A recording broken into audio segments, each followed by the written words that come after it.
Hello, hello. Welcome back to the Marketing for Accounting Firms podcast, where we talk about marketing for accounting firms. It's pretty straightforward. It's in the name. And today I've got Ashley Leeds, and we're going to talk about social media, LinkedIn, marketing on social media for accounting firms. And Ashley, thanks for being here.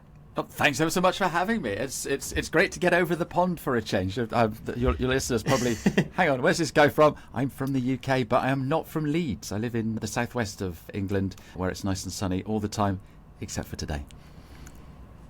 I suppose that does get a little bit confusing if Leeds is one of the few things us Americans can remember exists in England and your last name, but you're not there. Okay, so you're on the sunny coast, and we were talking before we hit record about how accountants tend to not like marketing, and you had some good thoughts on that. Why do accountants hate marketing and most of them don't like being on social media?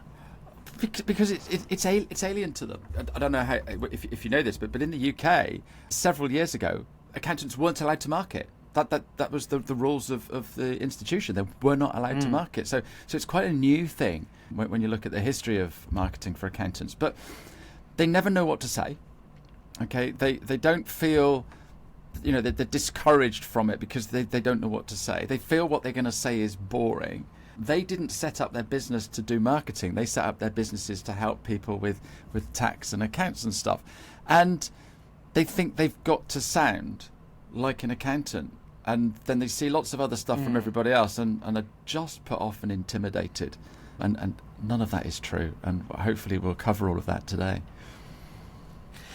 Yeah, a lot of the firms, a lot of the owners that I work with, they would love nothing more than to retreat behind their business and not have to be almost visible. They'd like to be invisible to their business, just bring in clients, let's do the work, let's do the books, let's do the taxes, and then we can get on with our day. They'd rather not have to be a personality.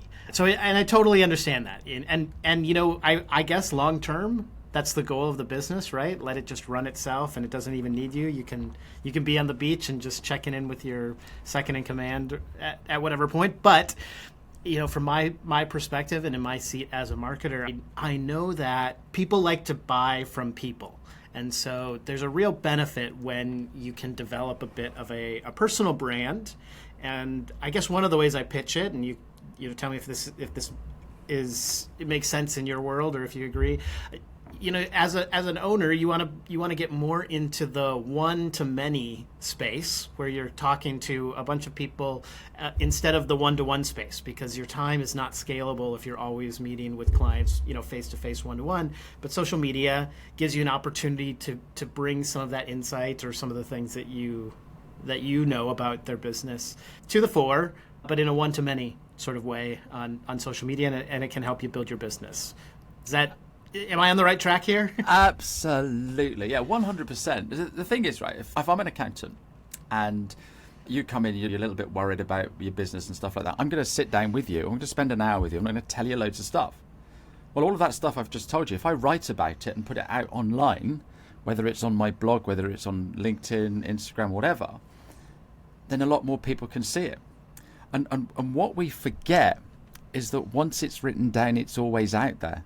And so if we use that content in lots of other places, someone's going to find it at a later date, which is why I love doing podcasts, because we're recording in August 2023.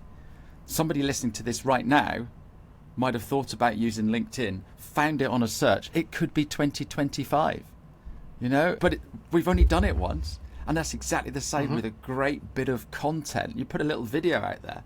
I know of people in the UK that have done videos and have actually got business off the back of that one specific video. They can actually pinpoint that one video that's got them that client, which has got them a decent recurring fee. And that person doing the video a year or so before wouldn't have be seen dead on video, but now they're doing video regularly. And it's just stepping over that barrier and realizing that if you do it right, business will come to you rather than you chasing business. Now, you said people buy from people. Yeah. I want to add a couple more words to that. They buy from people who they like, who they know, who they like, and who they trust. And if you use social media properly, then people are going to get to know you. If you do it well, they're going to start to like you. If you start speaking with clarity and credibility, they're going to trust you. And so what actually happens is people come to you rather than you chasing them. And that is the sweetest thing ever. So you mentioned like a psychological hurdle, and I think that that's really the first piece. So an accounting firm owner, they believe, yeah, okay, I get it. I should be on social media. I just hate it, or I just don't want to. It's not me. I don't like it. Where do you start with someone who, some of those maybe are self-imposed barriers, but at very least they're not confident on social media, or they don't feel like they've ever found a voice. They don't know. There's an issue with getting over that psychological hurdle to want to do social media. Where do you start talking with someone on that? The bottom line is we don't like talking about ourselves. That's human nature. When you're a kiddie, and your parents say something, and the kiddie is just innocent and loving life, and everything's amazing, and I'm amazing, and the world revolves around me, I'm amazing, and I'll tell everybody. But all of this gets knocked out of us as we get older. It seems crass to say, I'm good at this, or I'm good at that. And so we don't do it. And how on earth are people going to believe in us if we just stand there and go, yeah, I'm a pretty mediocre CPA. I get by with my taxes. You don't want to hear that. Oh, yeah, I'm absolutely fantastic at doing tax. In fact, I've helped this person, this person, this person, this person. Yeah? And he's like, oh, that's amazing. Because if you've worked for them, then you're going to be really good. I was chatting to someone the other day, and they've done work for some huge companies and rattled them all off, Amazon, Apple, whatever. It's like, wow, you are good. Because you must be good, because Apple are doing that. Mm-hmm. They're only that good because they've convinced whoever it is to hear that. You can see my guitars on the back wall. I'm a musician in my spare time, and people are sort of like have a chat with me and they go, "Oh, you in a band?" I go, "Yeah. What are they like?" I used to say, "Yeah, we're okay." All right. No one is going to A, come and see my band, or B, book my band if we're okay. All right. And so what I say now is, yeah, we're really good. What we do is we engage the audience. People like what we do because I get people up singing and dancing. In fact, we played at Duke's during Folk Week, and they've asked us back because we were so good. Yeah? You want to book me now? People are listening to this now, Googling my band to see how they can get hold of us because they think we're good. But previously, I would go, yeah, we get by, we're all right. I'm not very good at the guitar, but and we need to own it. Because the thing is, Matt, if you had invented a cure for cancer, okay, and I'm holding up a little pill here now, there it is. That is the cure for cancer. Yeah? You're duty bound to tell people about it because you can save humanity. Yeah? Mm-hmm. All right, a few tax returns and a little bit of accounts and some bank recs isn't going to save humanity. Mm-hmm. But your poor business owner that's banging his head against the wall because he's got receipts coming out of his ears and he's not talking to his wife because he's stressed out, you're saving his marriage. And it's your duty to let people know that you can do that. I often think that running a business, and this could be true for an accounting firm or any business, is really only maybe 30% being good at the thing that you're good at. And then the other 70% is learning, things about business or marketing, and a lot of that is getting over some of your own kind of personal baggage, right? So this idea that, I'm supposed to be humble, I'm not supposed to talk about myself, can turn into not humility, but can turn into like self-deprecation in a way that's not beneficial for your business. You're good at what you do, and you should lean into that. The thing that you have is a valuable service, for a life-saving service in some way, or at least business-saving service in many cases for your clients. And so pushing down your own credibility, that's an internal struggle that you as a business owner need to get over. Not so much, I'm sure in most cases, it's not really an actual lack of skill or ability. It's really a lot about that psychological, how do I see myself, and how do I approach the marketplace? We use the story brand framework with a lot of our clients, and one of the keys about that from a marketing perspective is you want to position yourself as the guide and the customer as the hero. But the reality is the guide is always the stronger character in a story, right? The hero is weak, and so you don't actually want to position yourself as the hero. They're weak, but they have a lot of room to grow and get better and accomplish their goals. But the guide is the established one, and you have to be able to speak clearly about the authority and the credibility that you bring. And if you're not willing to put that out there, no one is ever going to trust you. I think that's, that know, like, and trust dynamic is so important. It's all what's in our head. A lot of businesses like mine, I work from my shed, and if I'm having a down day, I'm calling myself all the names under the sun. And you've got to remember that, hang on a minute, I've done this work for this person, I've done that work for this person, someone wants me on their podcast, somebody wants me to go and talk to them. I'm brilliant because people are paying me for it. Yeah? And there's 1,000,001 LinkedIn trainers out there, and there's enough work for all of us, and we're all totally different.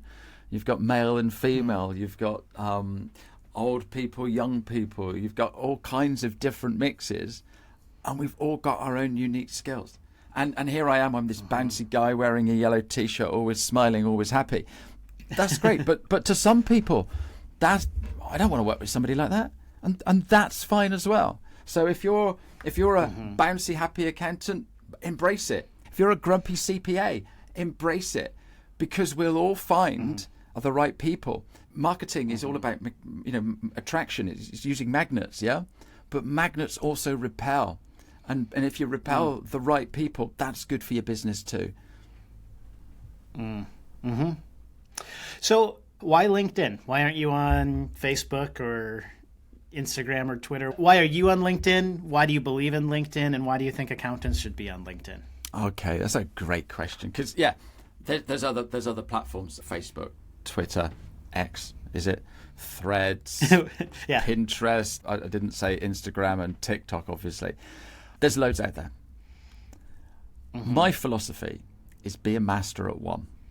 Okay? You've got lots of different software packages out there, Xero, QuickBooks, and there's loads of others. I'm not sure what you guys use in the States. My method is just be a master at one. So let's just say we're going to choose QuickBooks. If someone comes to you and says, I need Xero. Sorry, that's not what I do. I refer a lot of people to the movie The Founder, which is Ray Kroc and McDonald's. When Ray Kroc found McDonald's, they were selling hot dogs and chicken wings. Now they only do burgers. They do a few other things, but their core business is the burger. And so you know exactly where you are. So my core business is LinkedIn. That's what I'm really, really good at. I delve deep into it. But why do I like it, Matt? I like it because you cannot hide on LinkedIn. You put your professional persona on LinkedIn. You have to put your name, your address and all that when you hide all of that information. Phone numbers, your business, where you are, your previous business. So if you comment on my post, I know exactly who you are and where you live, or roughly. Yeah. I also know that you used to work at XYZ and oh, hang on a minute, LinkedIn is saying that we both worked for the same company 17 years ago. I've got something in common with you now. I don't know if you've ever been on holiday. Let's just say that you're in France, right? And you're on a bus in France, in the middle of Paris, and you hear an American accent in the seat in front of you. Two people chatting to each other, and you go, "Hi, you're from the States," and you probably can guess whether what state they're from. But if they're in the same state as you, oh my goodness, it's great that isn't France lovely? Oh yeah, and we've got this bond. But these are two people that you've just met in a foreign country, but you've got something in common, and you're now friends. If you met them back in your hometown, you'd walk past them. Yeah. And so because we used to work at somewhere 17 years ago, there's some commonality there. And I'm not going to troll you because you can see who I'm connected to. You can see where I work. You've got my phone number. So I think people on LinkedIn are much more grown up, more business-like. And what that's doing is that is attracting more professionals, people with more money, people who want to do things. And I did a poll recently on one of my posts, why are you here? And a lot of people were there for connectivity and to learn stuff. They weren't there to sell their wares, whereas that's what Facebook is and Instagram is. So that's why I like LinkedIn. Well, so let me dig into that a little. You don't have the same level of anonymity as you do on some of these other platforms. That does elevate the conversation because people are there posting under their real name, and so it helps, keep things more professional. But you also mentioned magnets attract and they repel. What do you say to the person who says, I don't want to say anything that could rock the boat on LinkedIn because I don't have that shield of anonymity? Is there a risk to LinkedIn? Okay, so here's the bottom line. All right, when I teach LinkedIn, I tell people to think of LinkedIn as a networking event. Okay, so think of the networking event that you last went to. Maybe it was a breakfast. Okay, so there's 20 people in a room, all from different walks of life. We've got a plumber, a butcher, a baker, a candlestick maker, a CPA, a LinkedIn trainer, and we're all in this room. We're having coffee, we're eating bacon sandwiches or egg McMuffin or whatever it is. And oh, hi, Matt, how are you? God, did you find somewhere to park today? It was a real nightmare parking. And we start talking about parking, which then gets me on to when I was at this theme park. And, oh, you've got kids then, have you? And we start talking about kids. We haven't talked about marketing or LinkedIn or CPAs or anything else that we're there for. We're just making a connection. Okay? Now, if I was there, I wouldn't turn around and say something, I don't know, that was racist or political or religious, because I don't really know you. I don't want to upset you. But I might turn around and say, hey, they're really cool shoes, or I used to have a pair of those, don't like them, or whatever. And it's that sort of thing. So whatever I say might offend you, but it wasn't meant to offend you. And I can see from your body language whether or not I've overstepped the mark or something. But I'm not like that. That's not me. But there are other people that come in and go, yeah, why are you wearing a black jumper today? Or something like that. Just behave like that on LinkedIn. So if someone says something to you at this networking event and you're sort of like, oh, I don't really agree with that, but I'm not going to say anything. That's exactly how you should be on LinkedIn. Yeah. Instead of, grabbing hold of your keyboard and sort of like, oh, I've got something really important to say. Just right. Yeah. Just and the other thing that I talk to people about, especially my daughters, do you want to be right or do you want to be happy?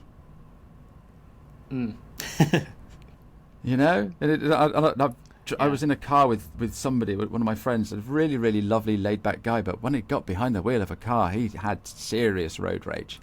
And it's sort of like, what good are you doing getting angry because someone's a little bit close to you or they didn't overtake or whatever? What does it matter? Just be happy. Just be happy. So it's all about, would you say it in person? Would you say it to somebody you've never met before? And if you would, then write it.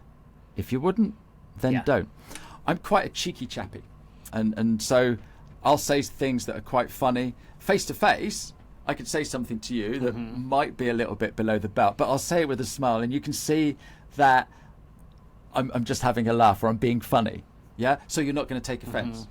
If I wrote that down, you would read that in a different way and think that I was being rude. So I use the smiley emoji. A little laughing cry, cry eye. You gotta emoji. get those emojis in there. Well, look, it adds a bit of colour, but then you can see, because I've put that emoji on there, you know that this last line that I've just written is a bit of fun, a bit of we call it banter in the UK. You know, when you just have a little bit of fun with each other. I don't know what you call it in the States. Yeah, we say banter. I love having banter with people. And when you're really, really close to somebody, like your best mate or your wife or something, you can get away with some really rude things or funny things. But I would never say anything like that online unless I really knew the person. And then I'd put a little smiley emoji so they, oh, that's Ash being Ash. You know, that sort of thing. So yeah, don't worry about what you say. And you know, I post every single day. I comment on loads of posts. I comment back to people who've been on my posts. So I don't know how many times I hit the keyboard. Do you know many people have messaged me and said you're really rude, or I don't like what you've done, or they've taken offence by what I've said? Do you know many people have come back to me, Matt? I'm guessing it's a small number. I don't think it's any. I really don't think it's any. And if it is, they've messaged me and I've gone, oh my goodness, I really didn't mean it that way. If you're in a... Go on. Go ahead. I was going to say, if you're an accounting firm owner and you're worried about that sort of feedback. The fact that you're worried about it makes it incredibly unlikely that you're gonna post anything online. Absolutely. LinkedIn I don't think there's a CPA out there that is going to use LinkedIn as much as me. The percentage of chances of them having any comeback is going to be pretty much zero. Well, that's a great segue. CPAs are not going to use LinkedIn as much as you. So the psychological hurdle is probably the first one. Yes, you should do it. I want to do it. The next one is I just don't have any time. I can't be on LinkedIn as much as Ashley is. Like how is this even worth it if I don't have, a couple hours every day to put onto LinkedIn? I kind of know where your answer is going on this one, but like unpack that. Like how much time do we need to be spending? You're going to know because I'm the 15-minute guy, but that's not the point. The point is, right? Exactly. We can find time for absolutely anything. Okay, so CPAs, if you're listening now, do you play golf? If you play golf, you can find time for golf. Okay, do you like spending time with your partner, going out for a nice meal? You can find time for that. We can find time for the things that we really want to do. Okay, So how do we find time for LinkedIn? Because it's horrible, it's clunky, I don't know what I'm doing. All right, you love your golf, you love your partner, I love my music and my guitars. I can find time for things that I love. So what you need to do is start to love LinkedIn, and that's the secret. And so what I teach is 15 minutes a day. Okay, that's why I'm the 15-minute guy. So basically, I've got a workshop, and it starts on a Monday, and we do 15 minutes every single day, Matt, for that 1 week. It's just 1 week. So that's 75 minutes. And in 75 minutes, I can get you loving LinkedIn. And if I don't, you can have your money back. But because we do it in just 15 minutes a day, you can find that 15 minutes. And what I say to people, you might want to write this down if you're listening. What I say to people, if you block out 15 minutes in your diary for this week that we're going to do the training, all right, and then block out 15 minutes for the rest of your life, all right, every year you will be doing 65 hours of free marketing on LinkedIn. Who doesn't want that? I mean, I want that. I think I found myself to be more of a when inspiration strikes, I'll have like 6 posts in a row that I think about, and I'll write little ideas for all these different things. And then I might have a week and a half before I have another great idea. I'm sure there's other great ideas, but before I have those ideas that translate into LinkedIn posts. I think that, consistency is such an important part of LinkedIn, of any social media, like being able to figure out a way that you're not just showing up once a month and commenting a bunch. And I think to your point, if you're only showing up every so often, it might feel like a chore, something that you have to check off your list. Whereas if you have that built into your routine, you find out what you like about the platform. I play guitar as well, and I've taught guitar lessons. And in my experience, there's really 2 types of students. There's the ones, I've taught mostly kids, the parents are making them go to class, and they never practice, and they don't really want to learn, is the reality. But they're supposed to learn guitar, so they do a little bit of it. They never get good. It doesn't matter how many years of lessons they take, because they never really learn to enjoy it. Then there's other kids who come to lessons, and basically I'm almost immediately like, well, you don't need lessons. You just you like playing all the time. Just play all the time, and they do it on their own. So, maybe LinkedIn's a little bit like that. If you learn to like it, you're going to get good at it. If you continue to think of it as a chore, it's really hard. It's going to be hard to ever turn it into a true marketing channel for you. I did a gig last night, so I was up on stage. I'm the main singer in the band, and now and again I pick up my guitar. And there was a young kid in the audience, I guess 6, 7, 8 sort of age, and we were up on a stage, and he was staring up at me, and he was absolutely transfixed. It was probably the first time he's ever seen real live music, not on TV, but real, with a real man standing up there doing stuff. He could see that I was thoroughly enjoying myself, and you could just see his face. He was staring at me. All right. I am guessing that he's probably stood there thinking, that is amazing, I want to be like that. Yeah. That is the guitar student that you want. Yeah? Yeah. Not the kid at the back of the room playing Minecraft or whatever. Yeah? And so that kid... Whose parents say, yeah, you got to learn some music. Yeah, absolutely. But that kid is probably staring up at me thinking, oh, I want to do that, I want to do that. And he's probably badgering his mum because he wants a guitar. And I've walked past a couple of charity shops today, and there's guitars in the charity shop. So, this guy could get a guitar and start learning. But his goal is to be like that guy that I saw at that gig that night. Yeah? If you want to be good at LinkedIn, you've got to have that goal. All right? I want to be like this person or that person. Because there's some amazing CPAs and accountants out there doing some amazing stuff on LinkedIn and winning business regularly. Absolutely regularly. I had Rachel Harris on my show a couple of weeks ago. She is one of the fastest growing accountancy firms in the UK. She has got 700 clients. She's got, I think she said, she just hired her 18th member of staff. All of her business comes from or a lot of her business comes from what she's doing on social media. And she has a waiting list, a waiting list of 99 members of staff who want to come and work with her because they see what she does online and just want to go and work with her. Okay? Now you tell me how many CPAs and accountants have a list that long of people who want to work with them. You cannot find staff at the moment, but that's all because of what she's doing on social media. This young lady, she's under 30. She's just absolutely smashing it on the park. So find her and make her your guitar playing guy on stage. And if like I want to be, Right. I want to be like Rachel. Because if you've got that goal, then you're going to make LinkedIn work. All of my business, Matt, all of my business comes from what I do on LinkedIn. I do a little bit on TikTok and a little bit on Instagram, but it's people are seeing me on LinkedIn. They're coming to me. I had a chat with a chap yesterday, and he said, "You're this amazing personality on LinkedIn. I've been following you for ages. I want part of it." And he's now joined my mastermind. And I caught up with somebody today that I spoke to 18 months ago because we were talking about her baby. And I said, "Well, how old's the baby now?" 18 months. And I said, "All that time that's changed." She said, "Yeah, but I've been watching your content." She's hardly ever commented on it, but she's been watching it. She's been seeing what I've been up to. Yeah? So she sees me now as an expert on this platform. So if she's talking to someone and someone says, "Oh, I really need to up my LinkedIn game," who's she going to recommend? All right? Who are people going to recommend when they want an accountant? "Oh, that Rachel Harris, she's amazing." Yeah? Why can't other CPAs be the same? Well, let me ask you a question.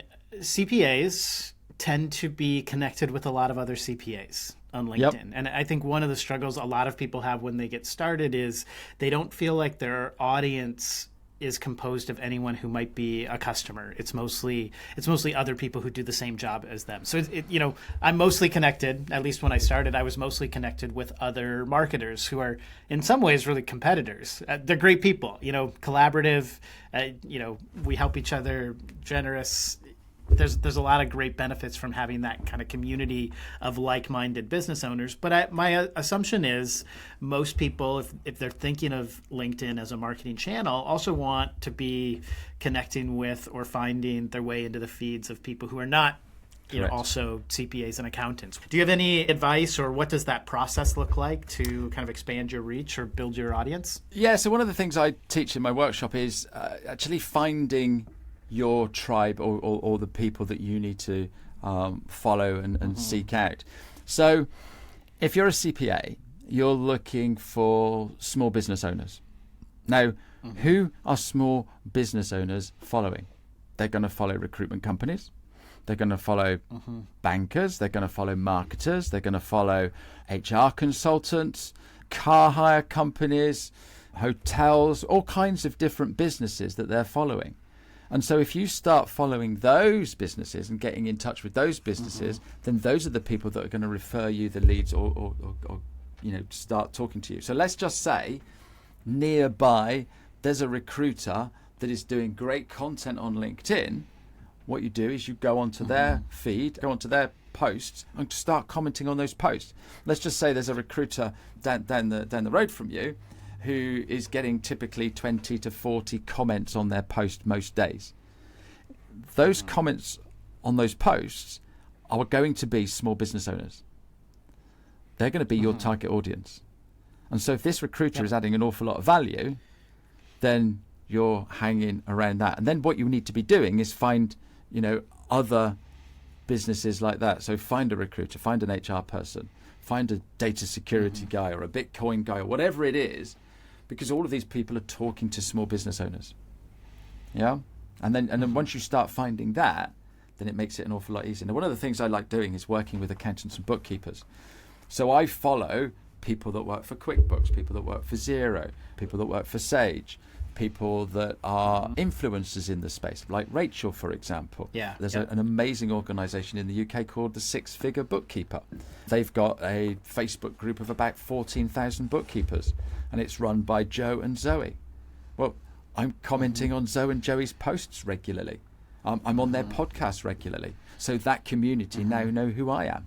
And so it's just finding your Joe and Zoe and befriending them, adding comments on their post, adding value. Yeah, so the recruiter will write something about, I don't know, might have done something at the weekend or something, but you can add value to that post without saying you're a CPA, without saying that you do tax. You could turn around and go, oh, these are the sorts of things that I find with working with recruiters or whatever. Yeah, just the fact that you've said that is fine. If your profile is optimized, you've got a decent profile picture and you've got a decent headline, people are going to know who you are. But if you've added value, they're going to go, oh, that's interesting. Who is this guy? They're going to click on that, find your profile, and from your profile they see exactly what you're doing. Oh, interesting guy. Oh, writes lots of posts. I'm going to start following, or I might connect. Yeah? Yeah. But it's just finding those right people. And that takes a little bit of time. But once you see how it works, then you'll soon start having a pool of other business referrers rather than all of your CPAs. That was a really long answer, wasn't it? No, but I think that's exactly right. I've told people, if you have a niche that you're focused on or some industry specifics, find out the conferences that your industries go to, and then find out who the speakers were at the last one, or the ones that are coming up. Follow those people. That's a brilliant one. Yeah. And the organizer of the conference as well, because the organizer of the conference, there'll be a couple of people in that team that are doing an awful lot on social media, and so all the people that want to be at the conference will be commenting on there as well. So great one, Matt. The key isn't just to go and connect with every person you see on LinkedIn, but the key is really to develop more of an organic reach by following the people you want to be working with, follow the people that they're paying attention to, commenting and interacting with that content. So you start showing up in the feed, in the comments probably first, and then if you get some followers through that, you're going to start showing up in their feeds as it grows. Well, Ashley, we could talk about this forever. I know that you run courses on LinkedIn, so it's not like we're going to cover everything that you have to teach us about it, in a 30-minute podcast. But maybe if we could leave it with what are one or two tips for an accounting firm owner who wants to get started on LinkedIn? What are the things you tell them to start with? And then maybe you could kind of tell us a little bit about your program and how people can connect with you. The first thing, Matt, is to actually work on your profile. Okay, if you're a CPA, you wouldn't turn up to a business meeting in beachwear. Okay, and so therefore your LinkedIn profile needs to be appropriate. So the first thing is a decent photo. Make sure you've got a decent banner behind you so that I can read it from my mobile phone.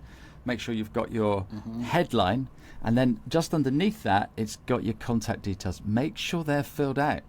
The amount of people that I connect with, they're interested, I give them I phone them, and there's no phone number, there's no email address, or the email address is going to the personal email, or Bob Smith at Hotmail or something, and so those are the four fundamentals. And on my LinkedIn profile, I've got a sheet there that will give you how to do all of that. So there's resources to help you get all of that.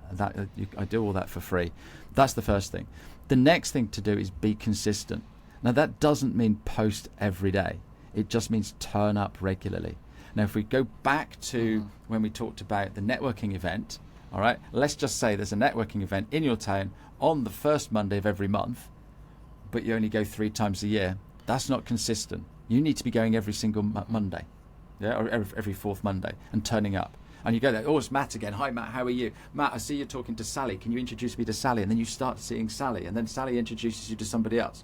So by the end of the year, the 12 times that you've been there, you probably know absolutely everybody in the room. But more importantly, everybody in the room knows you. And if you're a CPA, that's awesome news. And that's what you've got to be doing on LinkedIn. So if you come in onto LinkedIn 15 minutes every day and do the right things, then people will start seeing you. And those right things doesn't mean writing content every day. Once a week is when I teach it. It's 5 days, right? The first day it's the basics. The second day it's all about commenting. The third day is optimizing your profile. The fourth day, the Thursday, we start looking at creating content. Okay, it's getting all the basics ready first before you start writing. And again, think of the networking event. The creating content is you being the speaker at that networking event. All right, you're not going to go to your first ever networking event and then be a speaker. You need to build up to it, and that's exactly the same with content. Well, hopefully that's an easier entry point for folks who are looking to dip their toe into LinkedIn and social media. You don't need to jump 2 feet in creating not amazing content. There's all kinds of other little stuff that you do to start. I've heard of people that they do a quick course with somebody, and the challenge is to do 100 posts in 100 days. And like, why would you put yourself under that much pressure? That's like the kids coming to you because their parents have said, and teach them to play guitar. Yeah? It's never going to happen. Just get up tomorrow and run a marathon. It should be easy. Yeah, absolutely. And then do another one the next day. Yep. Well, Ashley, this is great. Where can people find you? And let's say someone heard this and said, okay, I believe in this. I know I got to get going on LinkedIn, but I'm going to need some help. Maybe I should connect with someone who can help me. Do you know anyone that could help CPAs and accounting firm owners with LinkedIn? I'm not sure. Just find me on LinkedIn. It's Ashley Leeds, and I'm the 15-minute guy. If you Google that, I'll probably come up anyway. I put a lot of content out there to help people. I also run the accounting community, so go and join that. And if you go to my profile, on my profile is a big banner and it says free resources. And if you follow the arrow down, there's a big link and it's free resources. And in there, everything that I've just talked about, you can get it all for free. I even do a free profile review. And what I'll do is I'll video myself looking at your profile, all right? I'll be honest, and give you some pointers. And basically you can watch that video back whenever you want to. And all I ask is you sign up to my newsletter. And my newsletter, I call it the Monday Nudge. And I call it the Monday Nudge because every single Monday I give you a nudge to create some content. And in that nudge, I give you 5 ideas on what you can write about this week. So because it's all very well knowing all this, now what do I write about? So I give you those ideas every single Monday too. Yeah. Well, that's great. I don't think I have anything else. This is fun. I'm gonna follow you. I think we're already connected on LinkedIn, but I'm gonna be paying attention to your content and watching for that Monday Nudge. I know that there's a lot that folks that I work with and that I've connected with can learn about LinkedIn. This is the Marketing for Accounting Firms podcast. I 100% believe that LinkedIn is the best place for accounting firms. If you have to pick one channel, well, I should say, let me rephrase that. If you're working with professional services, it's especially the best place. There are some communities, if your niche is roofers, maybe you need to be on Facebook or Instagram or some other places. But for most accounting firm owners, LinkedIn's the place to be, and so you should be following Ashley. You should be figuring out how to level up your own LinkedIn game, and I encourage you to take it seriously because it's an incredibly powerful marketing channel if you get it up and running. But you're not going to see the results if you just post once a month, hoping that someone might see that and give you a call. It's going to take you about 15 minutes a day. Is what I'm absolutely. So. Like I said, that's 65 hours a year, Matt. Yeah, that's not so bad. All right. Well, thanks for being on the show today, Ashley, and we'll catch you on the next one. Yeah, thanks for having me, Matt. Really nice to meet you. Cheerio. All right, we'll leave it there. Thanks. This podcast, Marketing for Accounting Firms, is brought to you by Benchmark Growth Marketing, a marketing agency that helps accounting firms get more calls booked through their website. You can find us at benchmarkgrowthmarketing.com. Connect with me, Matt Banker, on LinkedIn.